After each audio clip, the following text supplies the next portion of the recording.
আজকে আমরা শিখব প্রেজেন্ট টেন্স। প্রেজেন্ট টেন্স মানে বর্তমান কাল। তো আমি বাংলায় বলবো, তুমি ইংরেজি অনুবাদ করবা। মানে প্রথমে সাবজেক্ট আনতে হবে, তবে ভার্বের প্রেজেন্ট ফর্ম প্লাস অবজেক্ট, হ্যাঁ বোধক বাক্য তৈরি করবো। আমি বই পড়ি। I read a book. I read a book.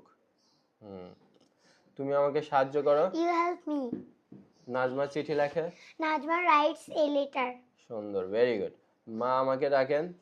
Mother calls me. সুন্দর। এখন যদি মায়ের বদলে যদি বলি বাবা আমাকে ডাকেন। Father calls me. সুন্দর। এখন যদি বলি যে রহমান আমাকে ডাকে। Rahman, brother Lehu. হ্যাঁ, Rahman calls me. আর যদি বলি আমার ভাই আমাকে ডাকে, আমার ভাই। Brother my calls brother. me. My brother, আমার। Sit down Rahman, sit down. My brother calls me. My brother calls me. আচ্ছা, যদি বলি আমার মা আমাকে ডাকেন। আমার মা। হ্যাঁ। My mother mother calls me. কলস মি। আমার দাদি আমাকে ডাকে। Grandmother calls me. আমার দাদি বলছি, আমার। My grandmother calls me. কলস মি। সুন্দর, ভেরি গুড। আমি ভাত খাই। I eat rice. হ্যাঁ, এখন যদি চেঞ্জ করে দিই, ভাতের বদলে আমি পাউরুটি খাই। আমি পাউরুটি খাই, এর ইংরেজি কি হবে? I eat bread. সুন্দর। আমি কলা খাই। I eat banana. ব্যানানা। সুন্দর। আমি তরমুজ খাই। I eat watermelon. I eat watermelon.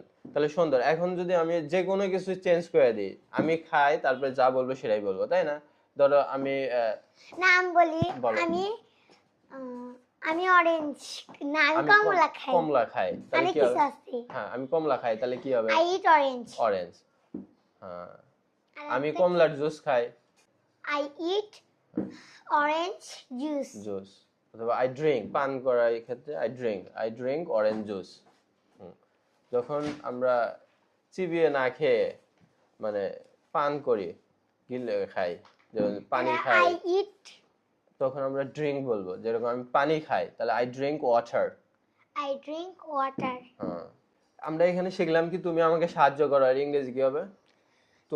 তুমি আমাকে সাহায্য করো। You help me. এখন যদি এটা যদি চেঞ্জ করে দিই যে আমি তোমাকে সাহায্য করি, তাহলে এখানে কি হবে? আমির ইংরেজি কি? আমি তো ভুলে গেছি। আই। আমি I. I help me. I help you. তোমাকে বলছি আমি